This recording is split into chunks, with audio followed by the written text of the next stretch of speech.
हनुमान जी महाराज की जिसके ऊपर कृपा हो जाती है सारे संकट दूर हो जाते हैं।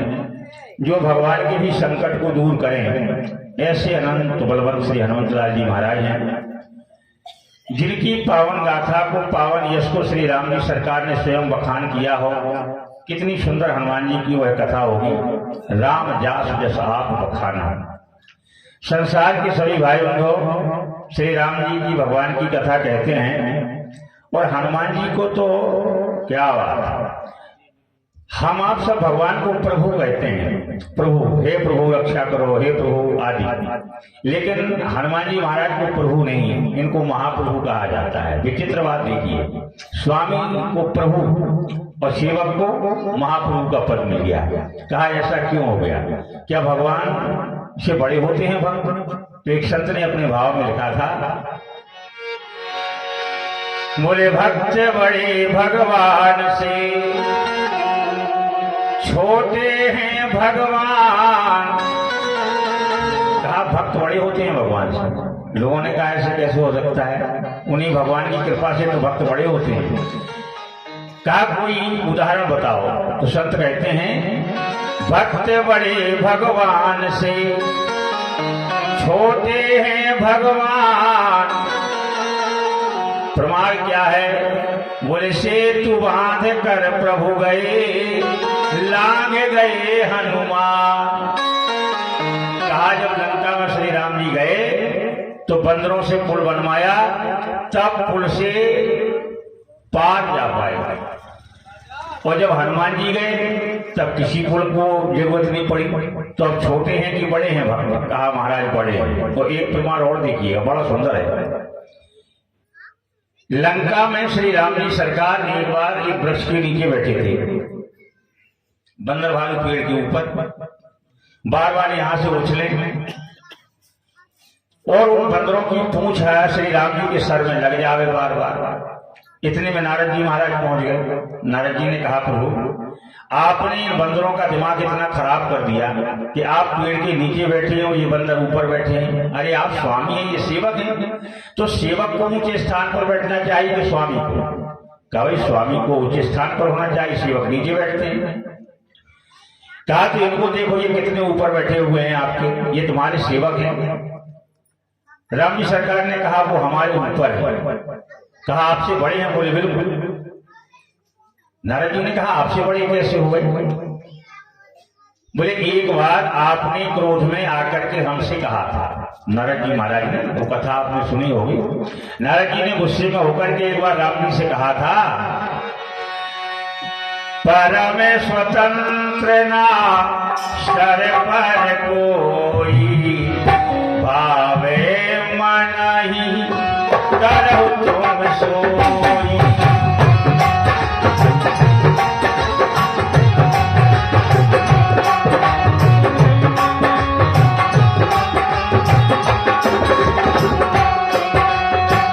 परम स्वतंत्र ना सर पर कोई, भावे मन ही करहु तुम सोई।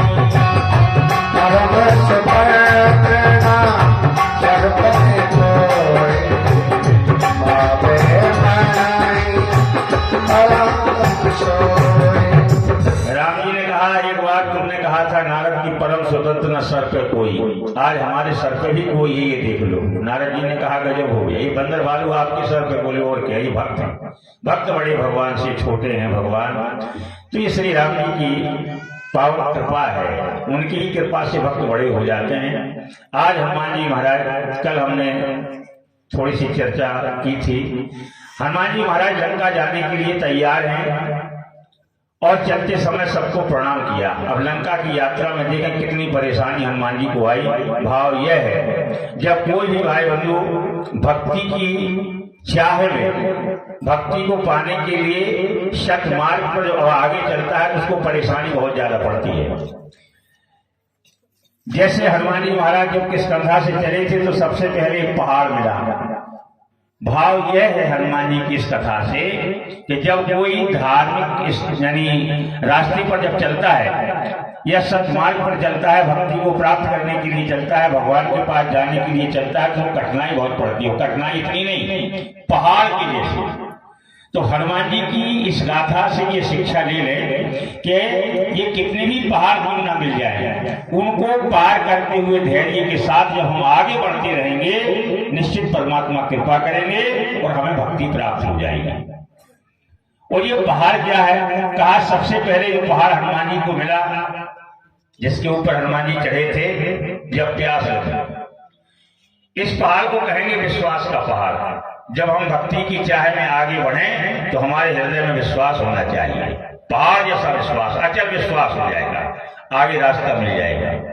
दूसरा पहाड़ सागर के किनारे मिला, वो स्वामी जी महाराज ने लिखा, सिंधु तीर एक है भूधर सुंदर,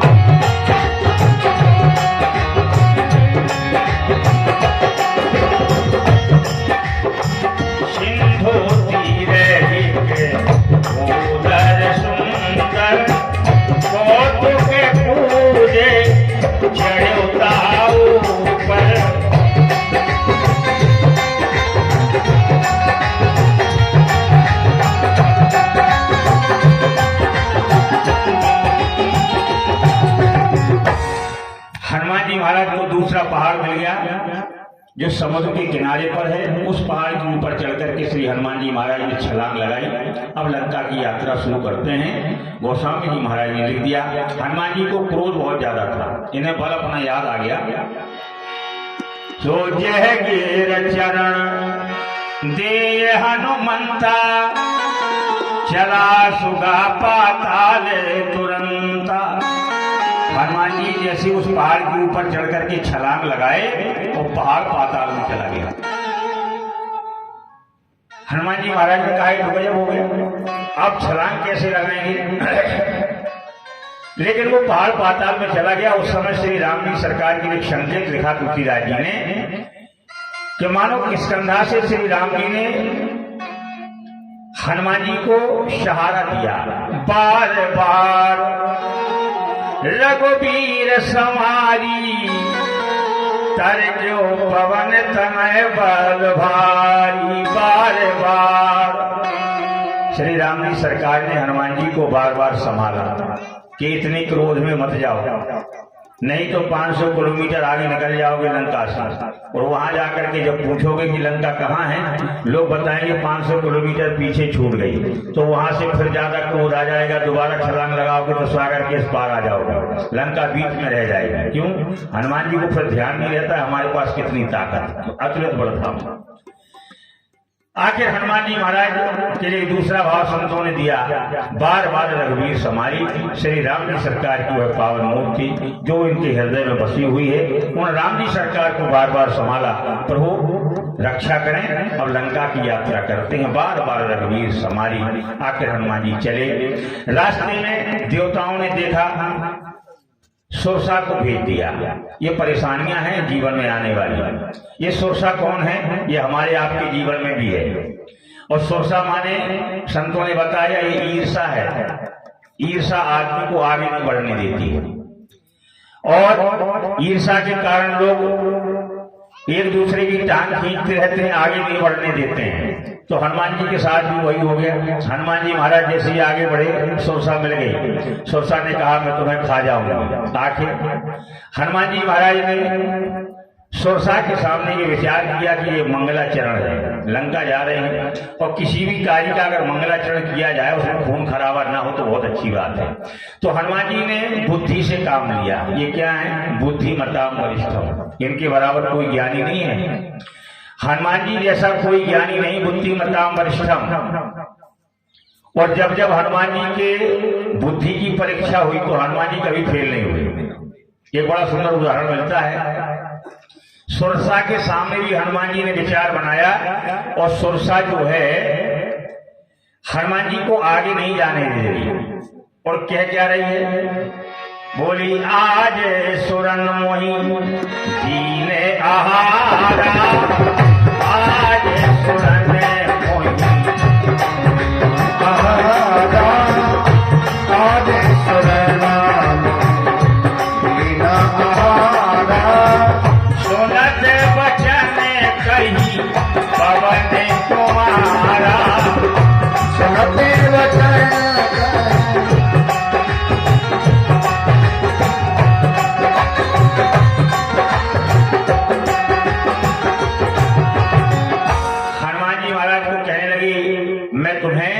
खा जाऊंगा। आज सुवर्णमोहदीन आहारा।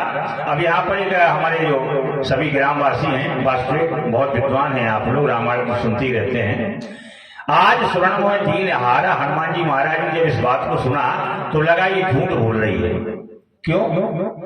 आज सुवर्णमोहदीन आहारा, अरे भाई राम जी का अवतार किस लिए हुआ है? विप्रधेन सुर संत हित लीन मनोज अवतार, देवताओं का हित करने के लिए ही राम जी का अवतार हुआ, और देवताओं के काम के काज के लिए ही राम जी सरकार जंगल में भटक रहे हैं, और मैं भी श्री राम जी के काम बस जा रहा हूं, और देवताओं ने हमको ही खाने के लिए भेज दिया। ये बात समझ में नहीं आ रही है। और दूसरी बात, श्री हनुमान जी महाराज है कौन? ये शंकर भगवान है, ये है महादेव। तो देवताओं की क्या ताकत है कि महादेव के सामने किसी को भेज दिया जाए? हनुमान जी ने कहा बात कुछ समझ में नहीं आ रही है, इसलिए बुद्धि से काम लेना चाहिए। हनुमान जी महाराज ने हाथ जोड़ करके कहा, बोले राम काज कर फिर मैं आवो, मैं राम जी के काम के लिए जा रहा हूं। अच्छा, राम का नाम क्यों लिया? कारण ये बनता है, जब हम और आप किसी दूसरे जिले में या दूसरे प्रदेश में कहीं विशेष परिस्थिति में फंस जाते हैं और वहां पर आप फिर अपने पड़ोसी का नाम नहीं बताएंगे। किसका नाम बताएंगे? जिसका नाम 2-4 देशों 2-4 प्रदेशों में होगा, उसका नाम बताते भैया हम वहाँ के रहने वाले हैं, वो विधायक जी हैं, वो हमारे सगे संबंधी हैं, वहाँ के वो सांसद जी, ऐसा नाम बताएंगे। उस समय श्री राम जी सरकार को सबको जानता था। राम जी सरकार ने बाली जैसे बलवान को मार डाला, खरदूषण को मार डाला, बड़ा तहलका था राम जी के नाम का। हनुमान जी ने कहा सुरसा को मैं बताऊंगा कि मैं राम जी के काम से जा रहा हूं, तो सुरसा डर जाएगी। अरे उनकी राम जी के काम से, तो राम जी का नाम जैसे बोला, सुरसा ने हंस करके कहा हमें धमका रहे हो? राम जी का नाम सुना करके हमको डराना चाहते हो? मैं डरने वाली नहीं, मैं तुम्हें खा जाऊंगा। हनुमान जी ने सोचा दूसरा उपाय कर लिया जाए। ये कौन है? सुरसा नाम अहन की माता, ये नागों की माता है, सर्पों की माता है। और जब ये माता है तो हनुमान जी ने कहा इसको माता कह दिया जाए। और हमारे पुराणों में लिखा है कुपुत्रो जायते कुजदपि कुमाता ना होती। पुत्र कुपुत्र हो सकता है, लेकिन माता कुमाता नहीं होती है। ये हमारे पुराणों की बात है, लेकिन आज वर्तमान जमाने की बात नहीं है। अब तो पेपर भरे पड़े हैं। पहले पुत्र कैसा भी हो जाए, लेकिन माता कभी कुमाता नहीं होती थी। लेकिन आज तो इतनी दुष्ट माताएं हो रही कि अपने पुत्रों को अपने हाथ से ही मार डालती हैं। बड़ी विचित्र माताएं, वो पता नहीं वो क्या हो गया है वो। लेकिन हम तो ये कहेंगे कि उन माताओं का हाल है जिनको अच्छे बुरे का ज्ञान नहीं, जिन्होंने कभी जीवन में सत्संग किया नहीं, और जब सत्संग करेंगे नहीं तो पता हो ही नहीं पाएगा कि आखिर माता का कर्तव्य क्या है, बेटे का कर्तव्य क्या है। इसीलिए यह सत्संग कराए जाते हैं। और सत्संग में आने के लिए बार बार निवेदन इसलिए किया जाता है कि सब लोग सत्संग में आए, और जो हमारी रामचरितमानस की कथा है उसको ध्यान पूर्वक सुने तो हमें अपना कर्तव्य याद आ जाएगा। निज निज धर्म, अपने अपने धर्म को याद करेंगे और धर्म के रास्ते पर चलेंगे तो जीवन सफल रहेगा। परिवार में कोई झगड़ा फिसाद नहीं होगा। क्यों? हमें पता चल जाएगा भाई भाई में दुश्मनी करने से क्या होता है। सास बहू में झगड़ा हो जाए तो क्या होता है, पिता पुत्र में झगड़ा हो, पति पत्नी में झगड़ा हो तो क्या हो सकता है। लिखा है रामायण में, जब सुनेंगे जहां सुमति तहां संपत्ति लाना, जहां सुमति तहां संपत्ति लाना,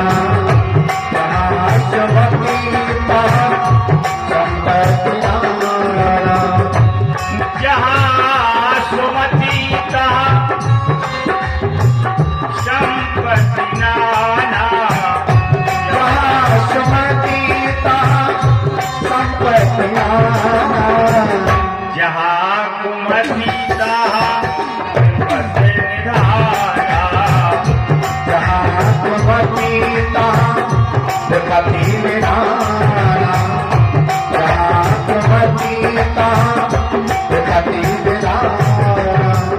तो जब हम इस रामचरित मानस की कथा को सुनेंगे, हमारी माताएं बहनें भाई बंधु, वो अगर देखो पढ़कर के गिनती अगर करना है, हमने इतनी बार अखंड रामायण का पाठ पढ़ लिया, हम 3 घंटे तक पाठ लगातार पढ़ते हैं, लेकिन 3 चौपाई हमको याद नहीं, 3 चौपाई का भाव पता नहीं, फिर कैसा पाठ करते हो भाई? अरे पाठ तो वही है कि जिंदगी में एक ही बार हो पावे, लेकिन उससे कुछ प्राप्त हो जाए, गिनती मत करो। और ये माता बहने भाई बंधु जब सत्संग में आएंगे तो इन्हें याद हो जाएगा हमें करना क्या है, हमारा कर्तव्य क्या है। ये निवेदन करके हम लोग हाथ जोड़ करके कहा करते हैं कि अपने अपने कर्तव्य को ध्यान करो, इसीलिए कथा हुई बहुत पैसा बर्बाद होता कि नहीं, बड़ी मेहनत का पैसा है ये। कर्तव्य क्या है? अच्छा, कभी कभी सत्संग में आने पर भी ज्ञान नहीं हो पाता। कहा कैसे? कहा सत्संग को हम नित्य प्रति सत्संग जब करते हैं तो हमें पता रहता है कि भगवान की कथा चल रही है, तो आज कोई कथा है, कल दूसरी कथा होगी, फिर तीसरी कथा होगी, ऐसा उसका क्रम बन जाता है। और कभी कभी करते क्या है लोग, आज सुन करके आए, 3 दिन बाद फिर आएंगे, तो पता नहीं बीच में जो कथाएं निकल गई है फिर बाद में क्या कहेंगे, हमारी समझी में नहीं आई बात, क्या हो क्या कहती रहे, हमारी समझ में नहीं आई। एक बार तो माता जी ने गजब कर दिया। एक जगह कथा हो रही थी रामायण की, माता जी की कथा सुनने के लिए सास माता बहू से कहा तुम घर पे रहो, आज हम सत्संग करने जा रहे हैं। आई सत्संग में बैठी, कथा बड़ी सुंदर चल रही थी। सीता माता की विदाई की कथा थी। सीता माता की जब विदा हुई तो सीता माता की जो माँ है सुनैना मैया ने अपनी बेटी सीता को विदा करते समय बड़ी सुंदर शिक्षा दे करके कहा, बेटी ससुराल में पहुंचने के बाद मेरी एक बात का ध्यान रखना। ससुराल में पहुंचने पर सादर सास ससुर पति पूजा, सादर सास ससुर पति पूजा, यह के अधिक धर्म नहीं दूजा, यह के अधिक धर्म नहीं दूजा, यह के अधिक धर्म नहीं दूजा। तो सीता जी की माता जी ने कहा, बेटी सादर सास ससुर पति पूजा। पंडित जी कथा सुना रहे थे, सास माता